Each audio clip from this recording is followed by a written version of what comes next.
welcome to another edition of the In Search SEO podcast, where we paint the town red with search marketing insights. We have a great guest for you today. If you've ever even thought about doing a webinar, you will not want to miss. This one is Anton Shulke, the head of video content at SEMRush, joins us to talk about which guests make the best guests and how to handle difficult guests. Which webinar and video formats are the most engaging? What technical considerations are the most important when creating video content? Plus, we get into some tips for building SEO knowledge and insights. I am your host, Morty Oberstein, and I am joined by the exuberant and the decorous Sapir Carabello.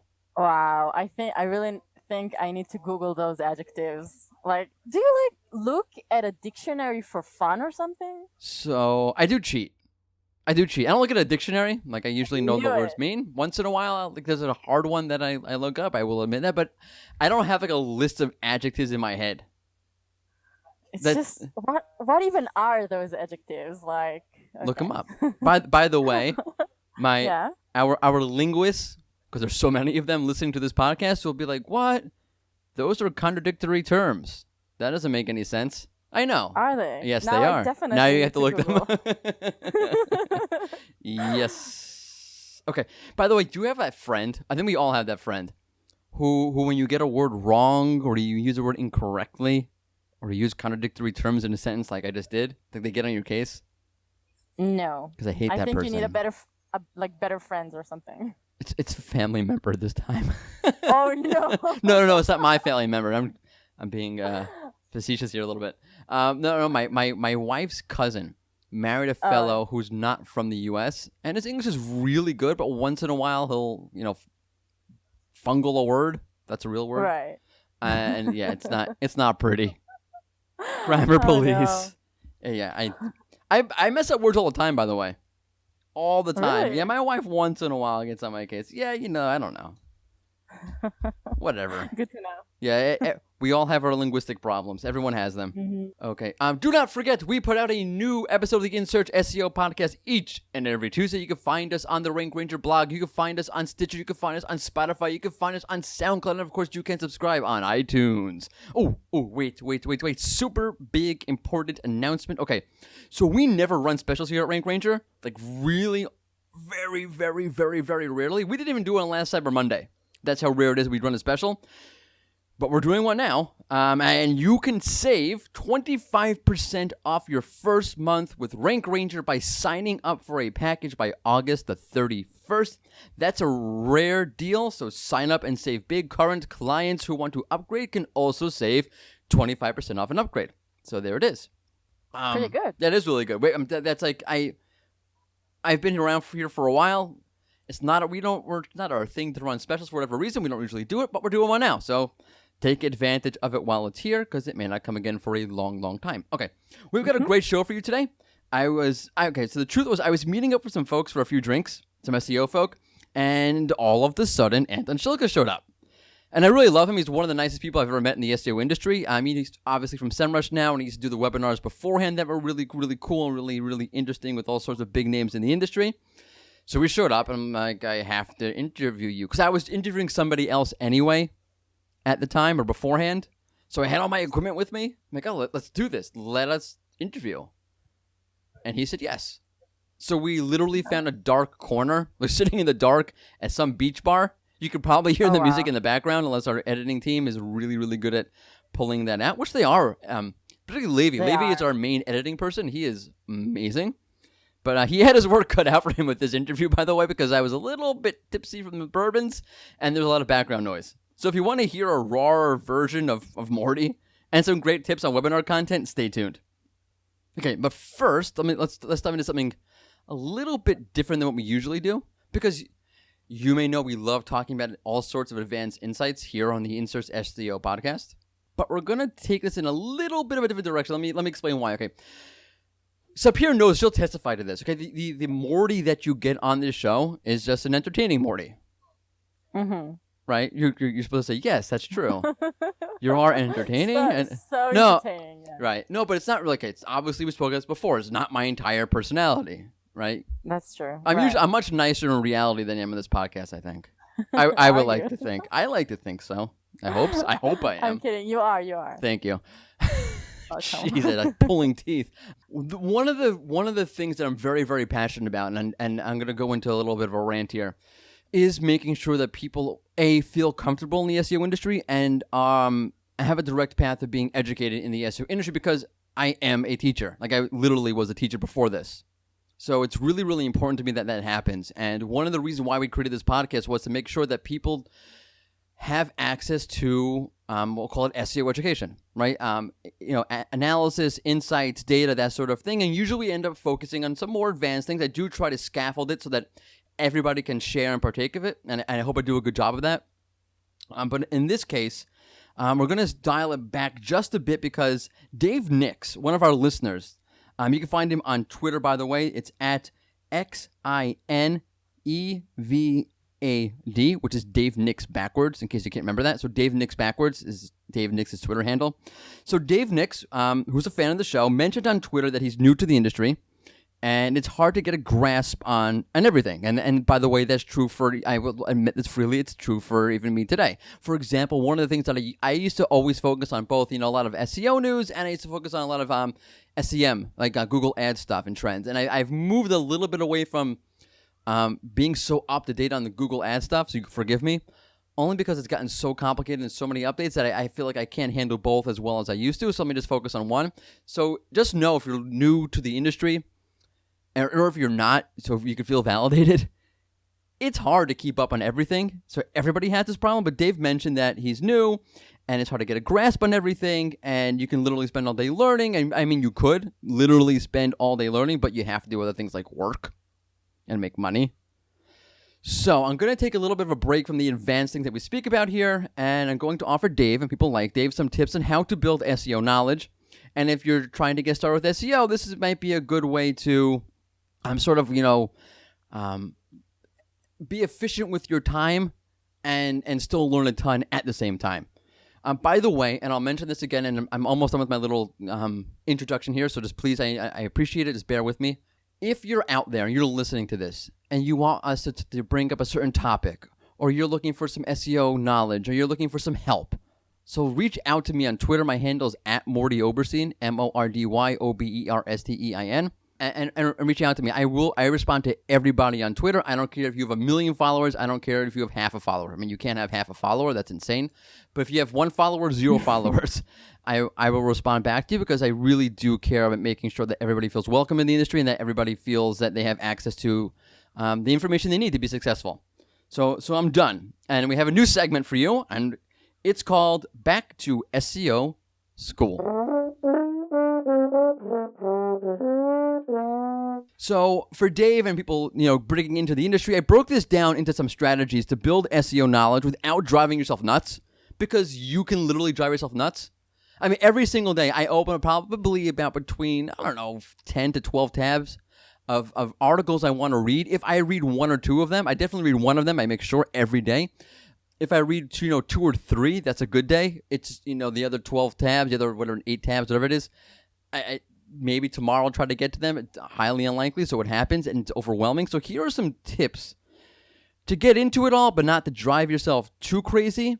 And it's something that I think it's a little bit outside the traditional recommendations, and I'm going to get afterwards. I'll get into some topics that I think you should focus on as well. So, Sapir, you ready? Here we go. Yeah? Yeah. All right. Yeah. Okay, take it away with number 1. Okay, so number 1 is read the SEO news. Yeah, so everyone's going to tell you this, okay? And there's a lot of really good websites, and there are a lot of really bad websites that are really, really popular, and I don't want to get into that. You can reach out to me personally, and I'll give you my personal recommendations, but I'm not going to do that on air, of course, because that's not nice. But my specific, and I am nice, my specific recommendation is, if you read anything, if you have one site to look at, and that's it, is to read last week's guest, Barry Schwartz's SERoundtable.com. And let me explain.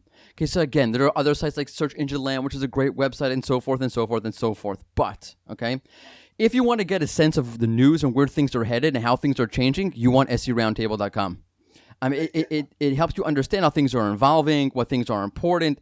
It gets into some really nuanced changes, some smaller changes, and that'll sort of help you pick up on the trends or how things are evolving and so forth. And it's really digestible. the way Barry writes and the way I think it's because he's just lack of time on his part. It's short, it's concise, and it gets to the point, and it's really not. I don't think I've ever really had to read anything twice. Like what's he saying there? So it's really digestible, and it really gets into everything, and it sort of helps you build that foundational knowledge, and it helps you really get into things. It's like it helps you get a feel for the industry. Let me put it that way. So definitely check that out. It's not a huge investment in time, and he has at the same time a daily recap. So if you want to get a little bit deeper into things, you can see links to other articles, some other sources, and take it from there. So it's a great website. Most definitely, the first thing I will list is to check out SERoundtable.com every single day. Right. Okay, so number 2 is interact with the community. Right. So one of the easiest things and one of the best ways to learn is to interact with the members of the SEO community. I'm going to do something a bit shocking in a moment, so just bear with me here. So as an actual educator with a degree in education, okay, one of the most powerful ways to learn is via osmosis. And I'll tangentially say and rant with like a million exclamation points that this is not done in our education system today, and it sucks, and it's a major problem. Because formal education is great, formal learning methods are great, but osmosis, I've learned, if you think back on your life and you reflect, like, the things I've learned and the way you've learned them, if you think back, osmosis is probably the most powerful way to learn something deeply, where it's really ingrained and you have a real, almost like precognitive sense of what's going on. So one of the easiest ways to do this is to interact and to follow the SEO community. So, of course, the best way to do that is don't go to Facebook. There are a ton of really spammy SEO groups. I don't know what's up with that. But go to Twitter and follow a bunch of people. Watch and observe and what they say, and then start to actually interact. Okay? Because when you interact, and you have to back up what you're saying and really think about what you're saying, because you don't want to sound like an idiot. Right? I'm not saying you would. I'm not saying it's the worst. I'll get to that. It's not the worst thing if you do at all. But everyone has that natural fear. Like, I want to sound intelligent. So you're going to think about what you're saying before you interact. You might research what you're about to say before you interact. So actually, one part's the osmosis part, and then the actual interaction forces you to delve deeper into a topic than you would have otherwise, because you have that sort of social fear that you can use in a good way and capitalize on it. It's a good way to get that deeper learning experience. And I know it's scary, but I will say it's about the SEO industry. Most people won't bite. There are a few who will. So I'm not gonna lie, but like, they're losers anyway, and screw them. I would use stronger language, but this is a PG-13 podcast. So yeah, okay. Most people will not bother you, will not bite. They'll be very helpful, and the other people who do are jerks anyway. And nothing is forever. In other words, if you feel like, I'm going to sound like such a newbie if I say this, and I don't know what the heck I'm talking about, and oh boy, everyone's going to see me, I'm going to be exposed. Nothing's forever. First off, you might remember that experience forever, but the person you interacted with is not going to remember that. 2 is, or 2A or 2B, this, whatever. Even if they do remember that, oh yeah, that guy, that person, that folk, really, they don't know what they're talking about. Okay, yeah, but reputations change over time. Like, think about an athlete, right? Oh, they're the best. They're the greatest athlete in the whole world. They're the best baseball player, whatever it is. And then after 2 or 3 bad seasons, oh, they're not so great anymore. But you don't remember all the good things they did. And the opposite, too. You can have a person, Sandy Koufax. I don't know if you know who he is. He's a baseball player. Considered one of the best pitchers ever. His first 4 or 5 seasons were terrible. Not terrible. Some of them were actually terrible. But they were not good. But he is remembered as the best pitcher, one of the best pitchers ever, in my opinion, the best pitcher ever, because of the last 5 or 6 seasons that he pitched were just nothing comparable. So reputations can change. Don't worry if you sound like a newbie now and people are going to remember that. Reputations change. Nothing's forever. Now, here's for the controversial part. I'm going to go out on a limb here, and I'm going to offer you a list. And I'm sorry, Sapir, if I'm dominating the conversation. I do apologize. No, it's okay. And just like, I am very serious about making sure people have access to information and that people are treated the right way in the industry. This is the other side of Morty that I don't usually show on this podcast, but here's a very special episode, I guess. I'm going to show you. I'm going to list off a list of people who you should follow on Twitter, and there's 2 criteria for this list. One is that, okay, yes, they know what they're talking about, they're experts, and 2, they will help you. So you could have someone who's the biggest expert on the planet and they're a giant jerk. I did not list them here. And I'm going to say this at the onset, there are probably a million people who I should have listed here that I didn't. And if I didn't, and I love you, and I didn't list you here, and you're offended, I'm really sorry. And reach out to me, and I'll add you into the links on the blog post for the podcast, because all the people here, you're not gonna know their Twitter handles. I'm not gonna say their Twitter handles because it's just too much. I'll say their names. We'll link to them in the blog post for this podcast on the Rank Ranger site, and you can follow them in from the link from there. All right, you ready? Yeah. Here we go. What do I have here? 35 names, and they're not in order. Yeah, it's a lot. They're not in order except for the first one. Guess who the first one is? Oh, wow, it's so hard to guess. Guess. Come on. You're such a fanboy. The answer is obvious. Barry Schwartz. Yes. Okay, everything after Barry is in no particular order. You must follow Barry Schwartz. 1, because of all the information he puts out. 2, because he will help you without blinking. He'll help you. Number 2, actually, this one's also a little bit in order. Andrew Optimizy. I love Andrew. He is the nicest guy on the planet, and he will also be very willing to help you out. Actually, the third one's also in order. Carolyn Leiden, who is amazingly nice and eager to help, and she's a great resource. Okay, this is totally at random. Alita Solis. Not saying they're not helpful. It's just like those 3 are very, very, in my mind, stick out. Alita Solis, Cindy Crum, Dr. Pete from Moz. And if you want to know how I feel about Dr. Pete, you just need to go to seroundtable.com, which is Barry's website, and search for those, what were they called? The Search Community Honors post for Dr. Pete, and you'll see how I feel about Dr. Pete. Nikki Mosier, Alexis Sanders, Ali Berry, Claire Carlisle, Greg Gifford, Eli Schwartz, Mark Traphagen. I love Mark because follow him. He's a great guy. Eric Inga, Izzy Smith, who's also super awesome. Valentin Pletzer, Sergey Alikov, great resource. Mike Blumenthal, great resource. Brody Clark, Joe Hall, Dara Masteller, Joy Hawkins for all you local folks. That's a definite must. Gianluca Fiorelli, Rand Fishkin. How can I forget? Rand's a super awesome person. Danny Sullivan, who and his search liaison account for his official Google role.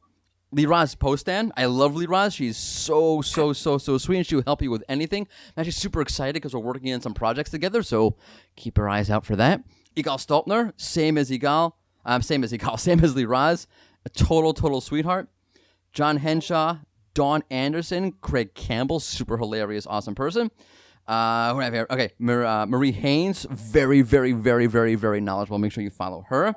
Glenn Gabe, Bill Slosky. I will say about those 2, it's a little bit more advanced, but definitely follow them.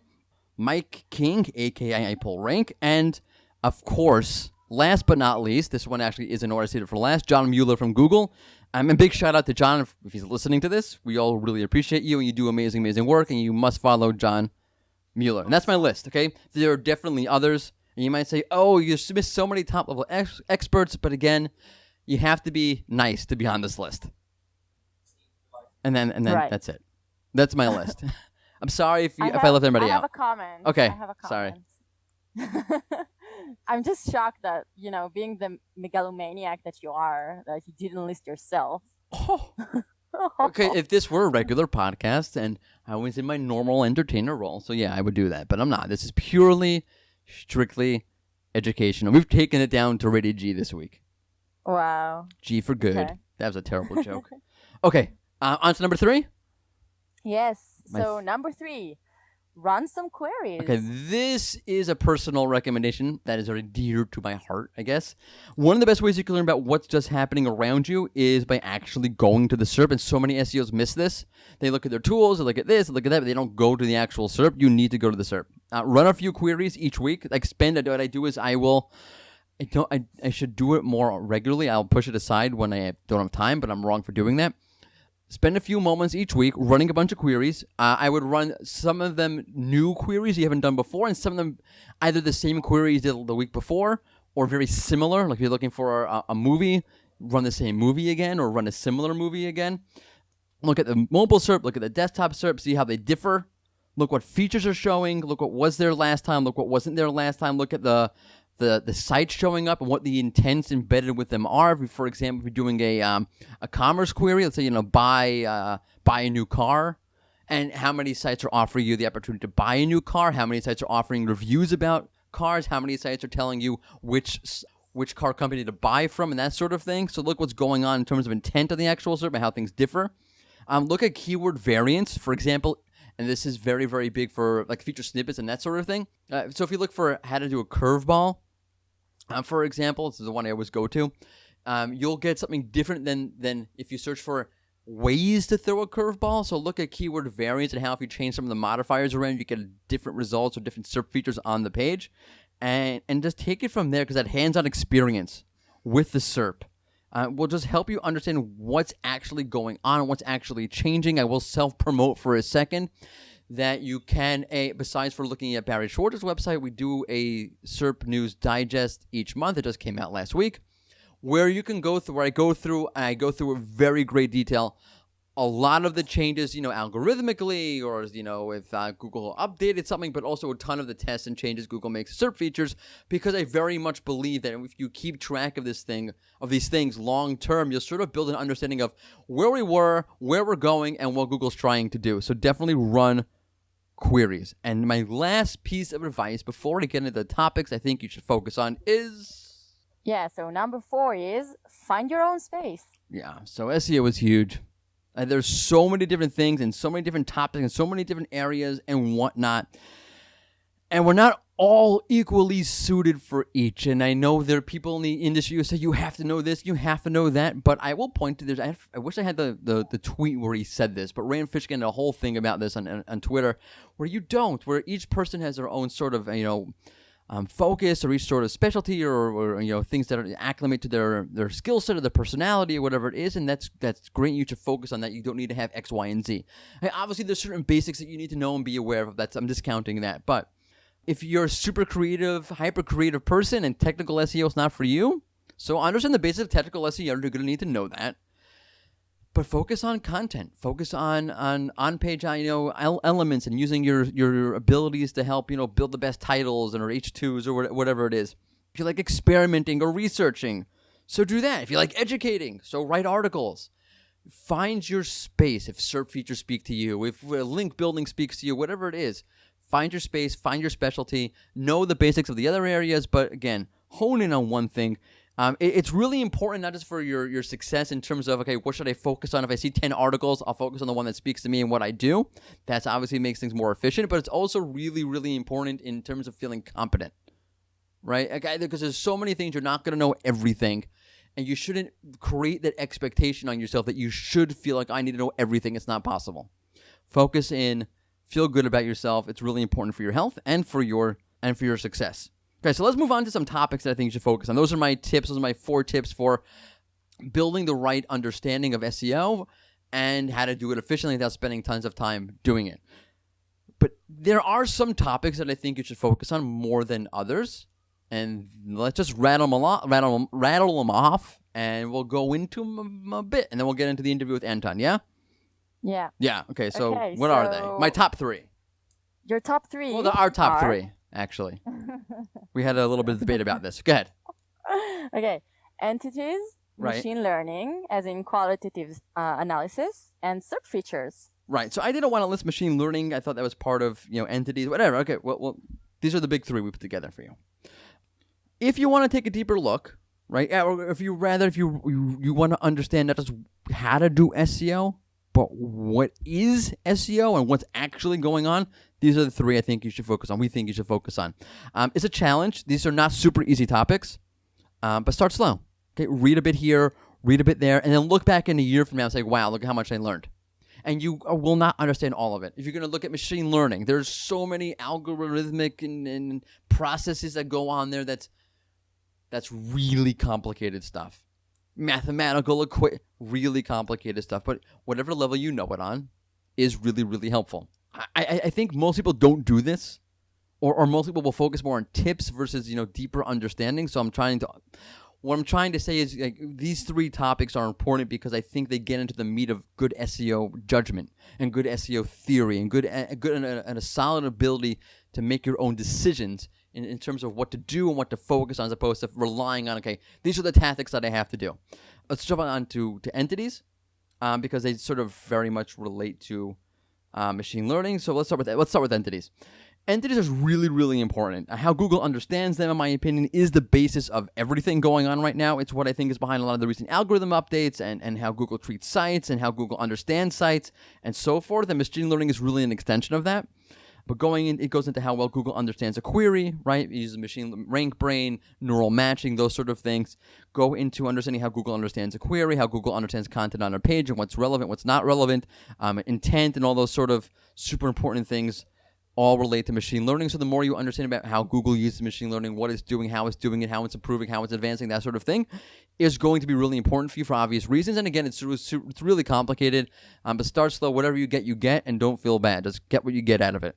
Lastly is SERP features. This one is a must on my list. Mega important. If you keep up, as I mentioned, with tests and changes Google makes to its SERP features, you can glean so much. Again, and I know I mentioned it already in the last section. I'm going to say it again. Okay, where Google wants to go, what it can do with machine learning and entity understanding, by the way, it's evident through the SERP features. All of a sudden, right, you have, it's very recent, right? You have local packs that sort of look like knowledge panels and knowledge panels that contain a local pack. You sort of see like how topically broad and how topically, how far-reaching Google is going topically by looking at SERP features and how it's better understanding an entity and what it's including in certain SERP features because of its ability to use machine learning to better understand and better guide users to all new places. So by looking at SERP features, like a great example would be the bubble filter came out in the featured snippet box, right? You have your featured snippet box. It's, the top snippet of content with the URL that shows at the top of the SERP, perhaps under an ad, or maybe not, maybe yes. I don't remember when it was, a year and a half ago, I'll say. I'm just throwing that out there.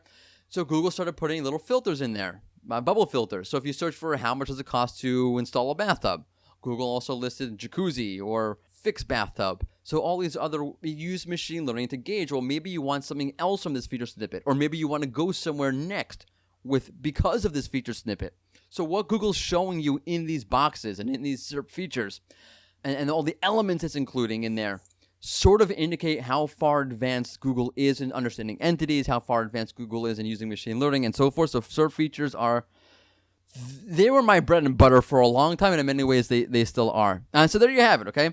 I think that's enough to get you started. I will say one last thing, and it's probably the most important thing I can say. There's no university for SEO. You have certain courses and whatnot, yeah, okay?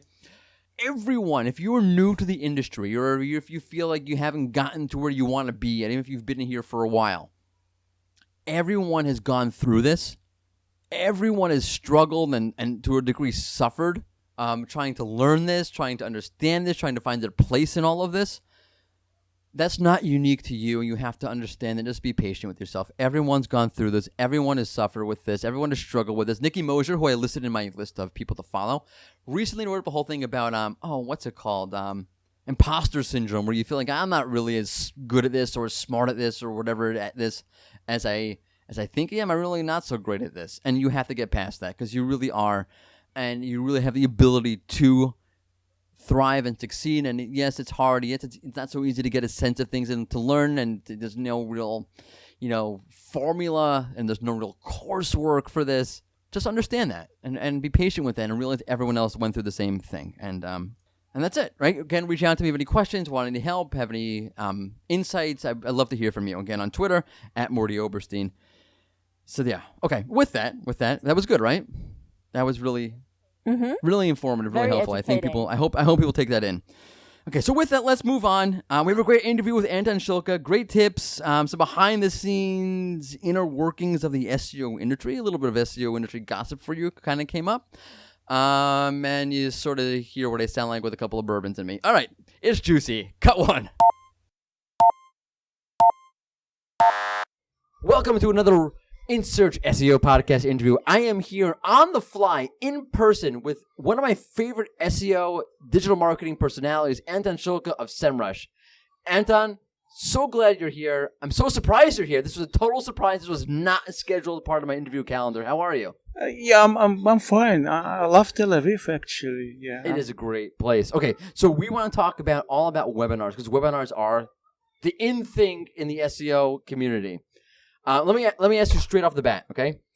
What is the difference between making a webinar that is interesting, focused, and shareable, on social media, of course, versus a webinar that no one follows? What's the one thing, if you can put it into a few words for us?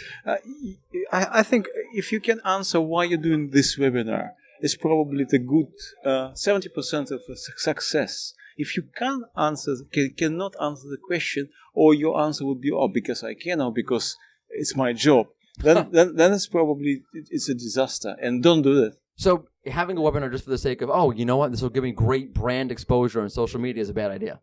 Yeah, it is.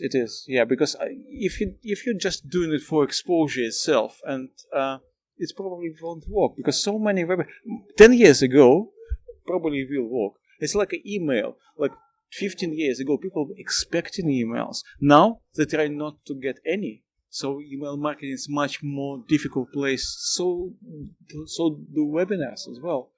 That's really interesting, and I'm going to call out Google here for a second. I don't mean it in a bad way.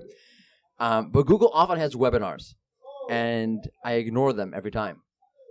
And part of the reason why I ignore them is because there's no clear, distinct personality to them, in my opinion, and there's no clear, distinct reason in order to have them. There's sort of these regularly scheduled webinars that happen every so often. What can you do then if you're trying to make your webinar stand out and you're trying to get attention? What can you do in order to make it clear, discernible, and something that's attractive to an audience that's inundated with webinar content, especially in the SEO industry, from Google themselves on a constant basis? How do you stand out?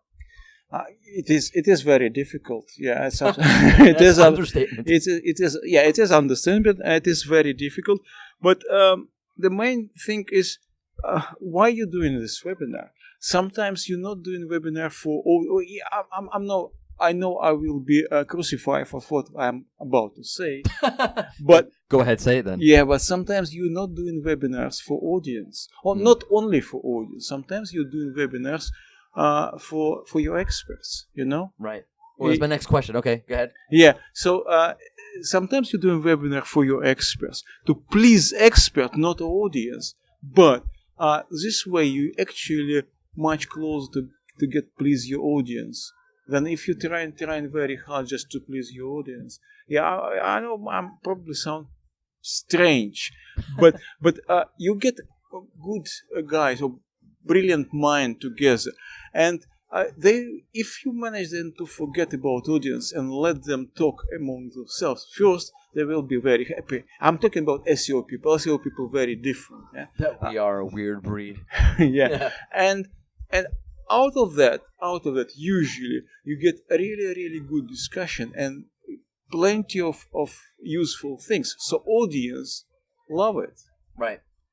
Yeah, one of the things, and this speaks directly to what you're saying, is and one of the things people ask me is, it's great you have so many big people from the SEO industry on your podcast, and it's wonderful. We have Cindy Crum on our podcast, we have Dan Petrovic on our podcast, we just interviewed Craig Campbell on our podcast.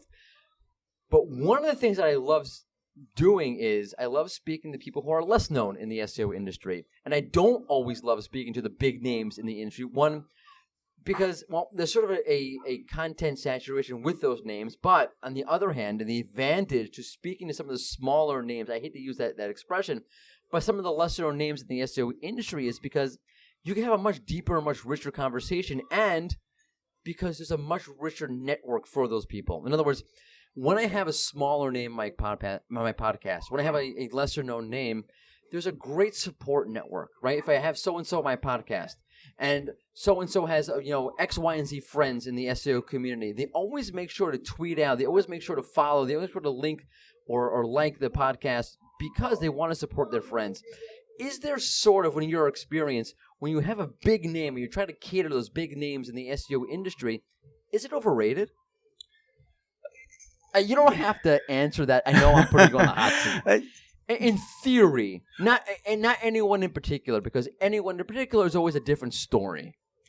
I think yes and no. I think it very much depends on a guy or girl, on an expert. Some big names will support you. Some big names, kind of, you have to be so happy and so proud to have them, and it's good enough. So we try to work with people, big or less known. Put it this way, I don't want to say small because Yeah, I they're hate not. using that word. I agree with you. It's a terrible way to use it.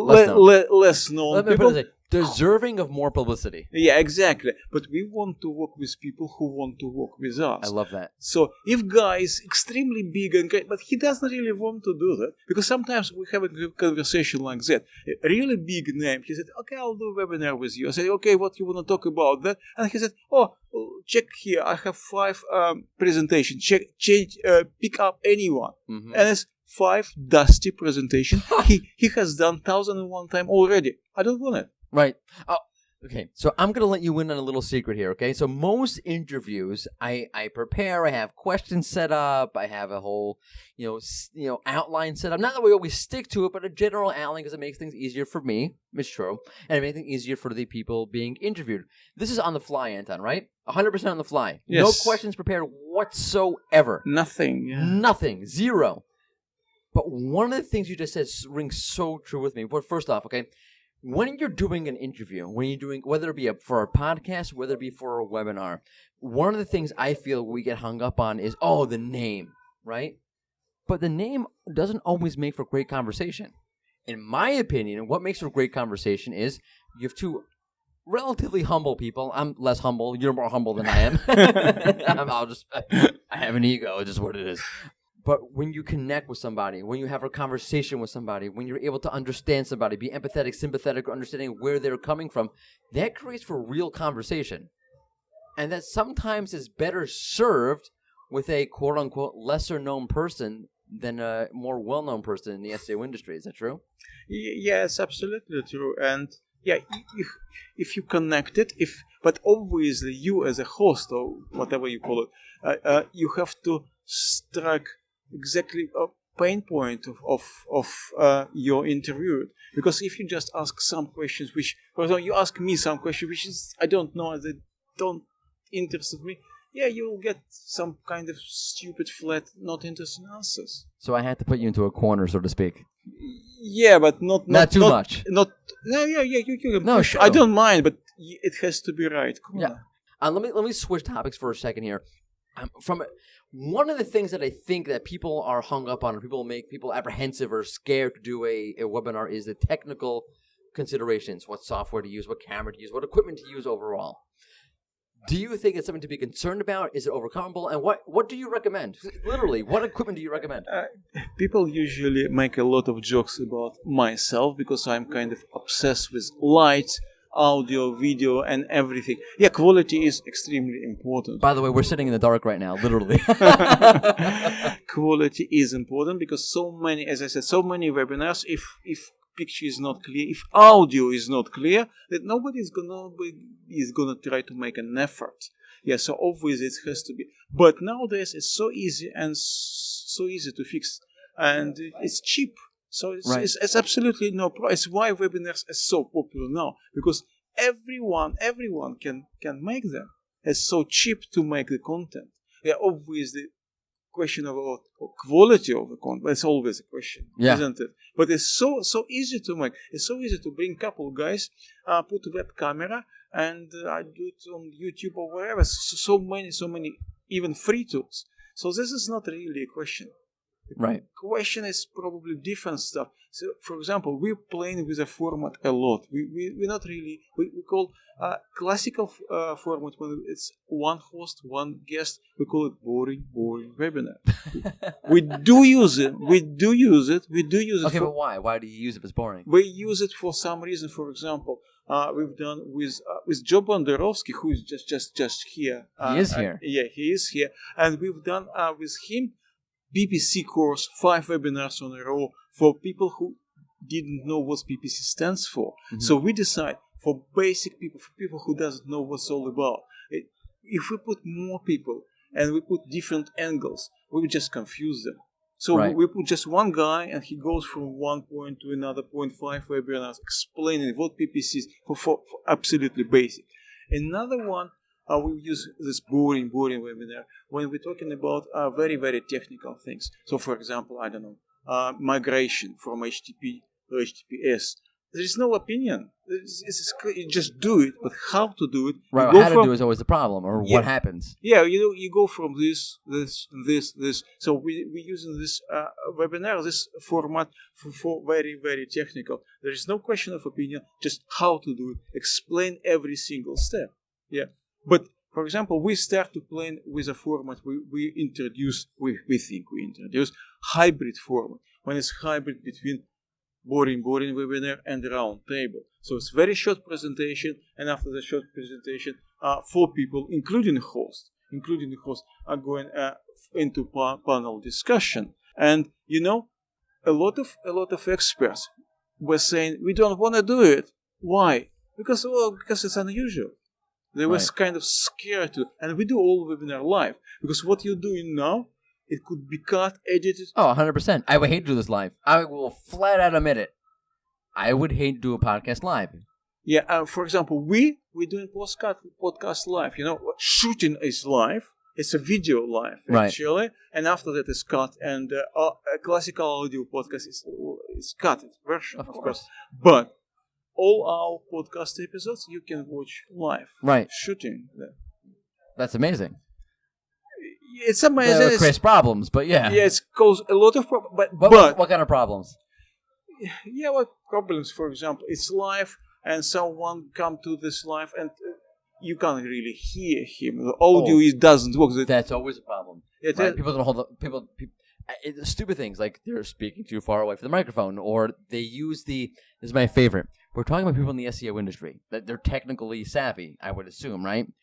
Yeah, they use the inbuilt microphone in their laptop, and are you kidding me? No, never in our webinars because we just No, I send a message out. Please Prohibit- don't use that. yeah, exactly. But people would use it. or bad connection, for example. Oh, also true. Yeah. Also true. But there is some advantage about that because it's much more disciplined people because they know it's live and it's live. They can't say, okay, let's do it a couple of hours later. Can't do it a couple of hours. It's live. What happens when they screw up now? Well, You look at me like, oh, yes. I don't want to answer that. Yes. That never happens. No one ever screws up. Yes, everything. Yeah, when I say everything happens, every time something new happens, new bullshit. Can I say bullshit? Oh, you can say that. Yeah, 100%. I thought I knew everything because I've done probably I don't know 400 webinars or something, and a couple of weeks ago Hangouts just didn't open. So Hangouts is problematic. Oh, I don't like Hangouts. yeah, it's if its connection is not great Right. and microphone is not great. Yeah, yes, true. How do you avoid that? Is there any avoiding that? Yeah, of course. You have a test a couple of weeks before, and you tell some SEO who is driving, I don't know, Tesla, and say, "Look, your microphone is $5. Could you invest in like $75 in a good microphone?" Okay, but what do you do? Okay, and this is what I really wanted to ask you. What do you do when that's like a big name in SEO? Who just, for some reason, doesn't understand that point, and they come on the show? What do you do? What do you do when it's, let me set this up. It's live. You have a big name in SEO. You're about to go on, and you need to tell them, dude, what the hell are you doing? Yeah, you're absolutely right. When I started it, I was looking at them as a rabbit on a snake. So yeah, I would accept anything. Right. I have an interview. We fixed interview with one big name. I can't say which name was it. No names. And he didn't switch his camera on because he said, "Oh, my connection is not good." And I wanted to scream at him because I said, "Why did you agree for the interview? Why Right. exactly?" Yeah, but now it's all changed. Okay. I don't care. I don't care. good for you. Big name, small, not small, less known name. I don't care. If it doesn't fit our standard, yeah, you're off. So Good for you. You're off. I'm sorry. You're I'm my sorry. idol. Yeah. I adore you. No, for Yeah, real, I but adore you. it took me How does that 300. feel? That must feel good.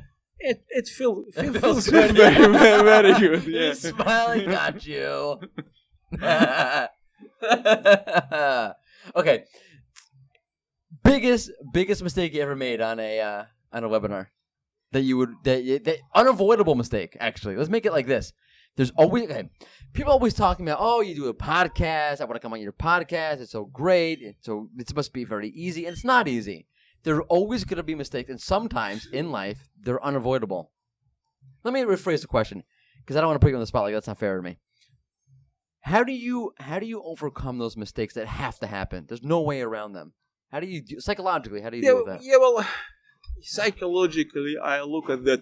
Okay, one webinar doesn't change your life. Good one or bad one. I like that. Or bad one. Like that. If this webinar didn't go well or some technical glitches or something, yeah, okay, I'll live with that. So what can you do? Nothing. And that's fine. But sometimes good webinar could change your life. Also true. By the way, sometimes a bad webinar is a good webinar, or a good interview is a bad interview, or a bad interview is a good interview. You don't really know what it is until it goes on. Yeah, exactly. Once we had Google, because I was doing Google Q&A, and we have reasonably unexperienced Google, Andrei Lipatsev.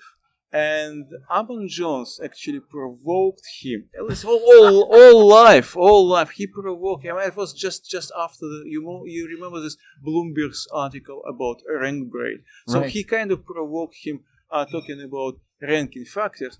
And Google said he said on a record, because it was all live recording and everything. So he said on a record that ranking factors are content, links, and rank brain. And it was the first time ever Google admitted on record. So Barry Schwartz was watching this webinar, so he immediately made a small article. You know how Barry, and so I woke up next morning and saw 30,000 views on that webinar. Oh, right. Okay, so let me ask you this, okay? So you're talking about Google content, official Google statements, official Google content, official Google positions on things all the time, right? A lot of the times, let me ask you how you deal with this. I'm very curious how you deal with this. A lot of the times, what Google says may not be exactly how things are. For example, I just saw one, the new Mythbuster SEO video. Have you seen this? Well, they're not actually Mythbuster videos. I don't know what they are. They're good, but they're not Mythbusters.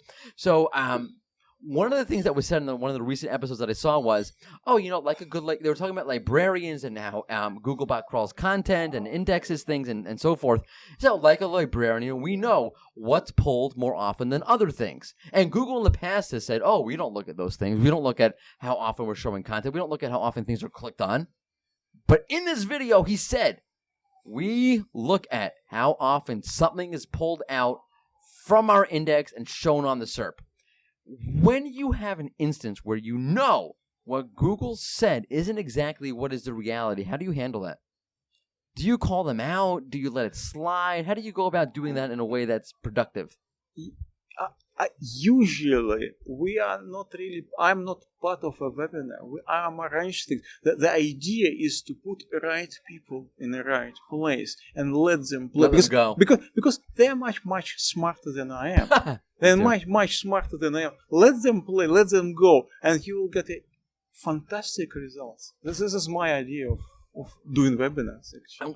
And what's the worst thing that's ever happened doing that? Because that sometimes backfires, no? Yes, sometimes it backfires. So, for example, after that webinar... No names. After that webinar, particular Google was kind of punished, and we had another very big name on another webinar, which is a guy who recently left the Moz. Yeah, I won't say a name. No names. Yeah, no names. And he upset Google so much with his experiment on CTR. So, we had a planned episode with Google again, and Rand Fishkin, and Google said no to Rand Fishkin, and I already called him, so I can't tell him no, Rand. Yeah, I can't. So I was put in a very, very difficult position, so I had to cancel the webinar. What really? That's ridiculous, or upsetting at minimum. Yeah, it was very upsetting. As a content person, your schedule is like gold.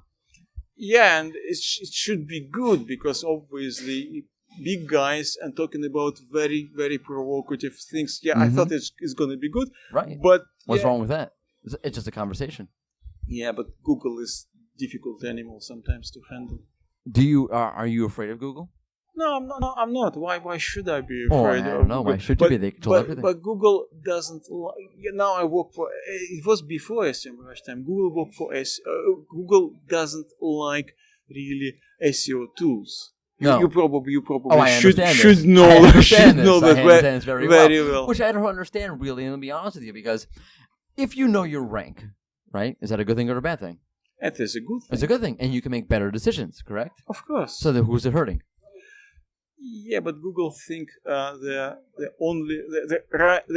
right, and they're only people who are right. Right. Well, don't they scrape content for feature snippets? Does that make you upset?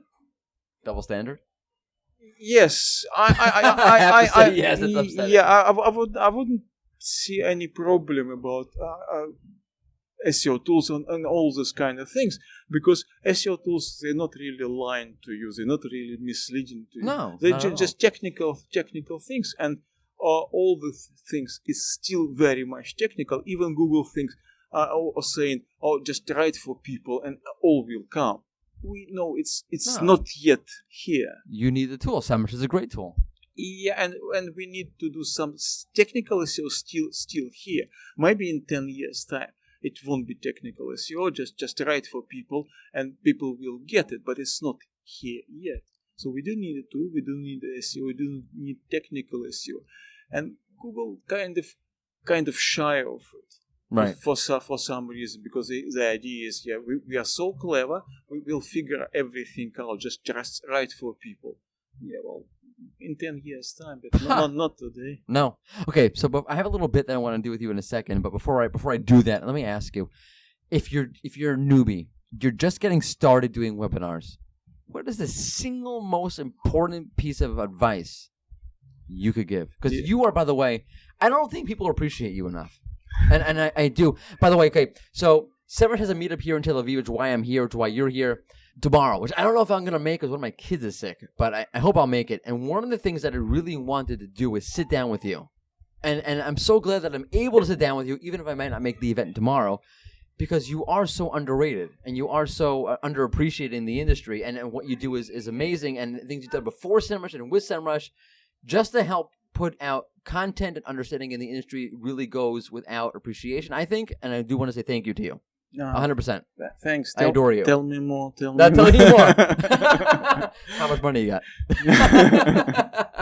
Okay, so with that, and I hope the people listening at home appreciate this, if there's one piece of advice you can give somebody getting started doing webinars, what would it be? If you don't have a solid email list, just don't do it. Good point. Okay, why is that? Explain. Well, so far, for webinar registration, only email works. Mm-hmm. All social bars, fantastic, everything. But no one signs up. No, very, very few people. Even when people, more Twitter monsters will tweet it. Still just a few. Yeah, that level, it doesn't work. I agree. It gives buzz. For example, we tweet our webinars for only one reason. We tag people who are in this webinar, speakers, right? And we want to please them. Mm-hmm. We want to show them we do care. Oh, I 100% believe you. Okay, I'll give you an example. We had a great guest on this podcast, Shane Barker. Really nice guy, really great interview, really one of our most popular episodes, okay? And people will constantly tweet out that episode on social media. Do you know what? That episode is not our most popular episode in terms of listens. It's not. Because people tweet it on social media, and they don't actually click. And I will prove it to you. Have you ever gone on social media? Have you ever written an article? Have you ever posted an article? Okay, whatever it is. And it's a good 10, 15-minute read. And in 3 seconds, someone likes it. All the time. Exactly. No one read it, obviously. Yeah, but let's be honest. Did you ever? Well, I do it all the time. But I do it all the time also. Did you ever like someone's tweet and never open, never of read? Course. And yeah, everyone does it. Yeah, but it's always like that. We retweet our friends, or we retweet people we want to please, and all these kind of things. And it doesn't mean that we were gonna read it, or we're gonna register for a webinar, or we're gonna listen podcast or something. So social media is a fantastic tool, but for webinar it doesn't really work. No, I agree. So maybe chatbots is a future, as Larry Kim said, maybe, but not today. Today, No. if you don't have solid email list, or maybe you have plenty of money for all of PPC or Facebook advertisement to bring people. But actually, it's interesting. We found that attendance rate people we getting from, for example, Facebook are much lower, much 3 times lower than people who we already have some kind of connection. We have their emails. We send them emails. If they're registered, it's like 40% they will come and attend. Right. And for Facebook advertising, maybe 10. Oh, Facebook is difficult. Okay, let me ask you now. Okay, I have this little shtick that I do. It's called optimize it or disavow it. I'm going to give you 2 options, and I can give you 2 great options, and you're stuck choosing between one good option over another good option, or I can give you 2 terrible options, and you're stuck choosing one horrible, terrible, horrific option that you don't want to pick over another one. Okay, this is the Anton Shulke version of optimize it or disavow it.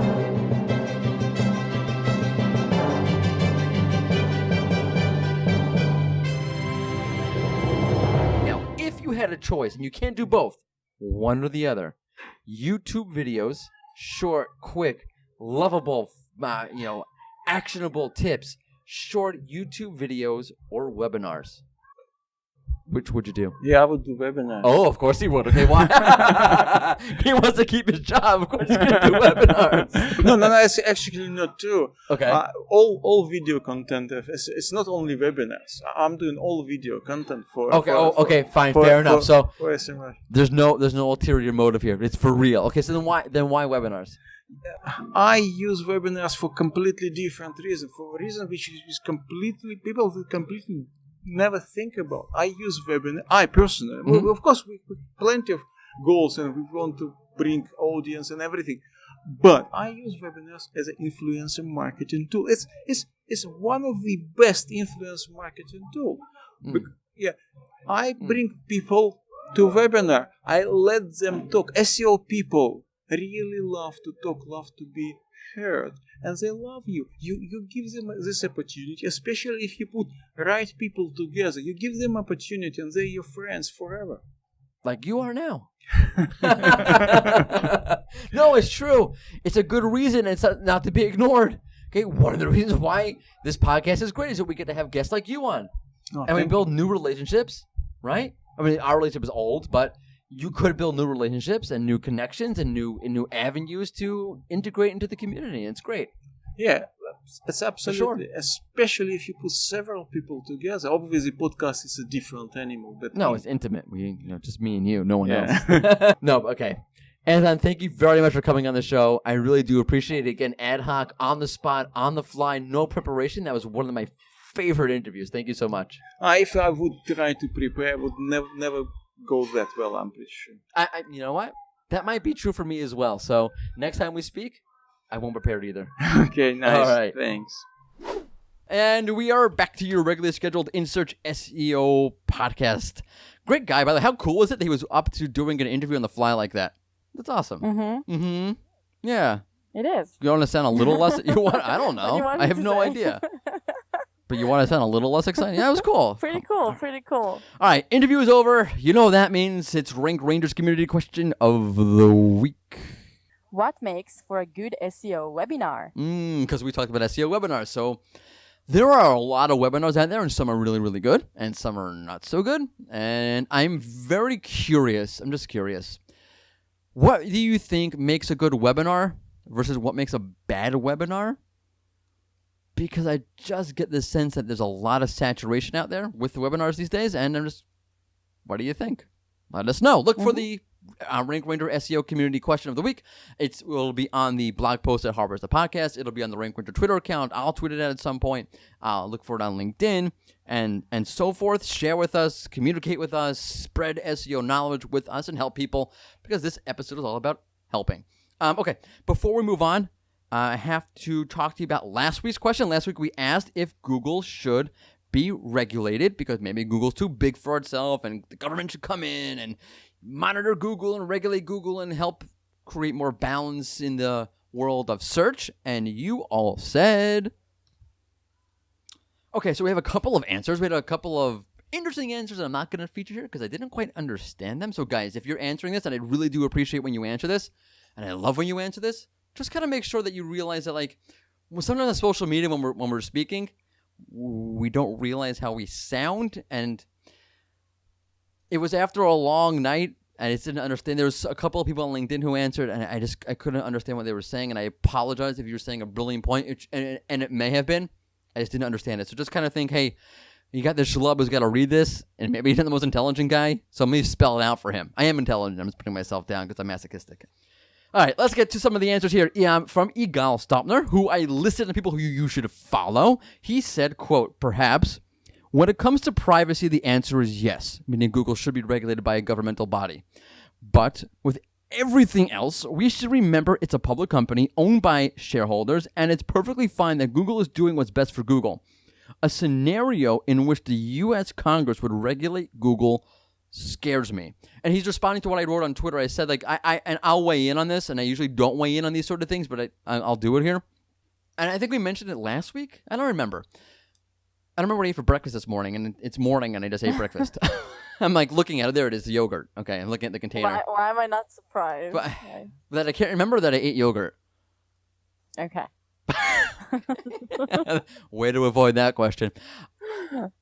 You know, when Facebook, when Mark Zuckerberg went to the Congress, and when Google went to Congress, some of the questions that were asked really displayed a high level of ignorance. And I'm not putting anybody down because I don't expect somebody in Congress who ran because, or won because, they're really good at making sure that the crab industry in Baltimore is thriving to know everything about Google.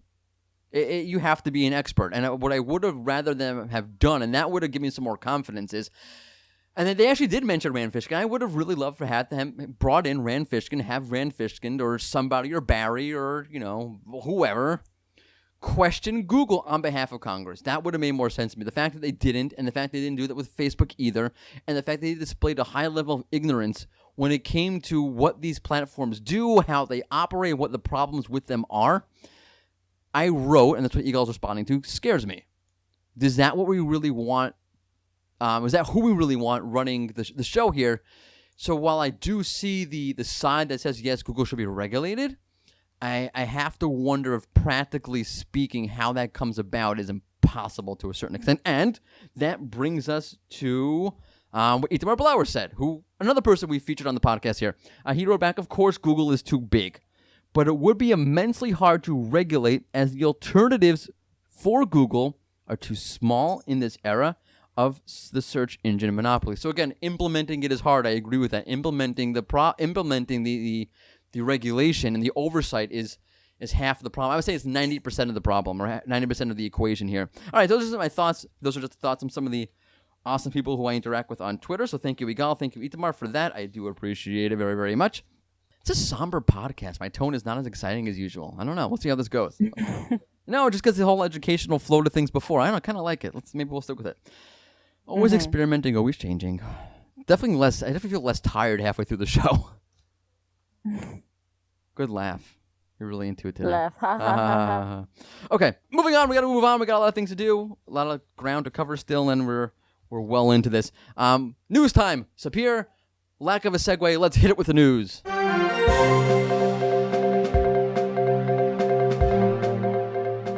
Google has launched a new format for the image search preview box. And guess who was the first to spot this testing on the SERP a few months ago?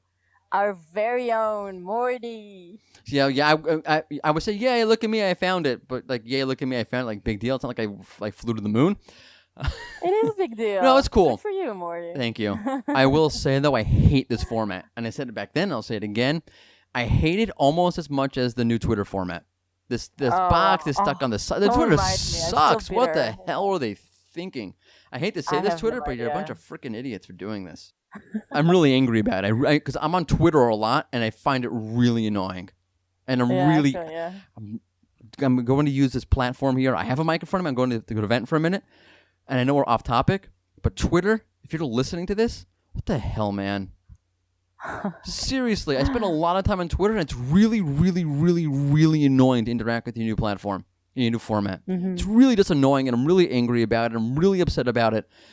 And I'm going to be constructive and breathe and whatever, but I'm getting my anger out here on the InSearch SEO podcast. Thank you for letting me do that, dear listeners. Okay, number 2. You're welcome. I'm not thanking you. You're the host. Think of the listeners. I still need to listen to your It's not. rants. Oh, okay, but it's not always about you. Okay, let's move on. So, new numbers on the popularity of mobile for Google search. Ooh. Google now says that 65% of searches are on mobile. Yeah. So as Barry Schwartz mentions on the article that we found that broke this news, Google hasn't said anything about this for a while. The last data we had was that Google shows about users use mobile about 50% of the time, so 65% is up.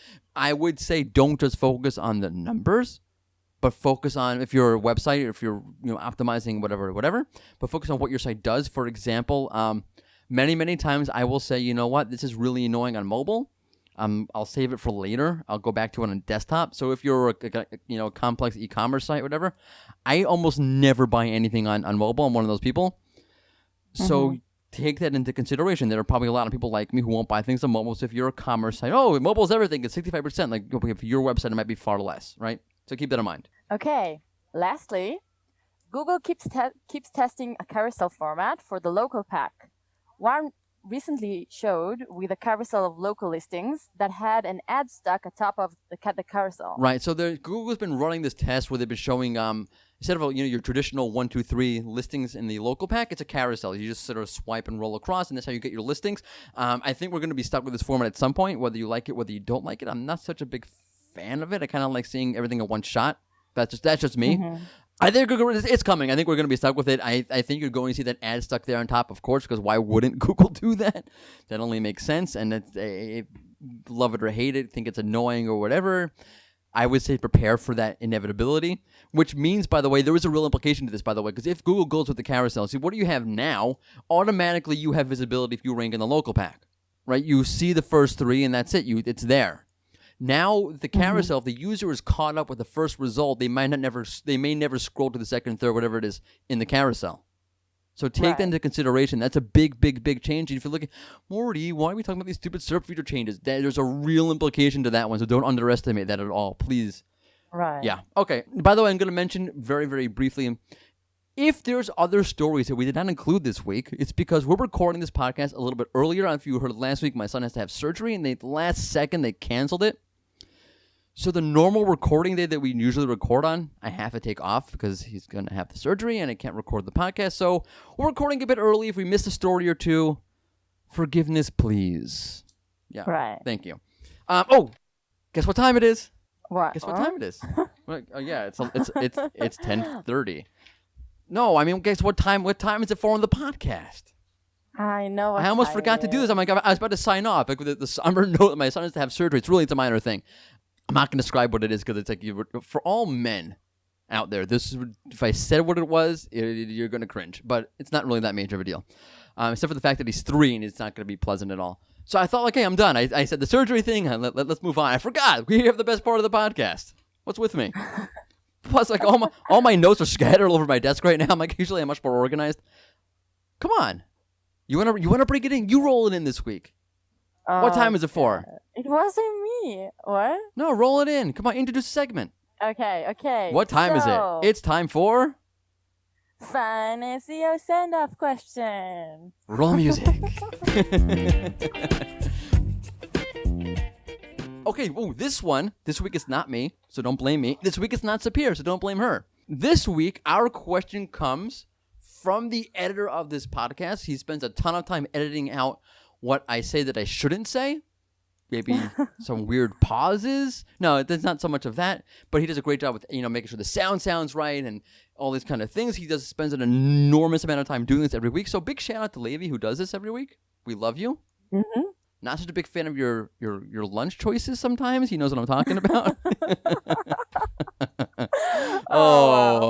Shot. That's a shot. But we love you. We appreciate you. And this is Levi's suggestion. So the question this week is, what TV show character is Google? Any TV show? Any TV show. We should have okay, next week I'm going to remind me. We're going to ask Levi what he thinks and we'll feature it on the podcast. Okay. What TV show is Google? Any TV show. I mean, obviously you won't pick something from before like 2017. Which, by the way, I made a comment on Twitter Because someone was someone, I forgot who it was saying, yeah, I love the fact that you go back and forth with your co-host, all about, her lack of knowledge of good movies. I'm like, yeah, young people don't know good movies if we slap them in the face. And Sapir saw that, and I got into a little bit of trouble. Yes. Yes. By the way, you're stalking me on Twitter because you're not a Twitter person. So how'd you Listen, find that? You don't know what good movies. Yeah, I don't know what good movies are. Come on. By the way, Haunting of Hill House, I started getting into that. It's really good. I told you. Super good. I ain't finished yet. I'm like episode 6. Awesome. Love it. There's like something it's built. Yeah, it's great. Okay. TV show, character, Google, go. TV show, character, Google. I'm going to go with Will Smith from The Fresh Prince. Yay. Because it's legendary. He's iconic. Am I right or am I right? I do love The Fresh Prince. I actually watched an episode last week because I was feeling nostalgic. Could you maybe explain how this relates to Google? Yes, because he's the best and Google is the best. So yeah, that's all I have. So ridiculous. I mean, great answer. Great answer. Every answer is welcome. If we gave out awards for this podcast, you would get the award for effort. Listen, it's not You my get the fault effort trophy. that These questions. This are question. super This is a weird. super easy question. There's so much. There's 100 years of television to choose from. Obviously, you only know the last 2 or 3. Like, you're gonna give this the most random TV show that no one ever heard of. I am. I was gonna go with Just MASH. throw it. I was gonna go back to MASH. I like MASH. And you're like, What is what's MASH? MASH? It's one of the longest run. I think outside of The Simpsons, it's the longest running TV show ever. And you're asking me what MASH is. The Simpsons. I know. I heard of The Simpsons. You heard of The Simpsons? I grew up on The Simpsons. Holy I mean, mackerel. I use some of Eat gifs my of- shorts. Don't have a cow, man. That and Beavis and Butthead. I had a terrible taste in cartoons back then. Anyway, I'm gonna go with Seinfeld. I put aside MASH for the reason that you brought up, is that I was gonna have to deal with who knows what MASH is. Seinfeld. Okay, so if Bing is Kramer, because Bing is kind of off the wall, get it? Mhm. Then Google is Costanza. And I'll let you ruminate on that one, and I'm not going to explain what I mean by it. You can interpret that however you want to interpret that. Okay. Okay. And with that, that'll do it for us this week. Thank you for tuning in for another edition of the InSearch SEO podcast. Keep an eye out for an all-new episode coming at you next Tuesday. And don't forget, most of all, it's been in search because we're all in search of something. Thank you. Thank you. Bye.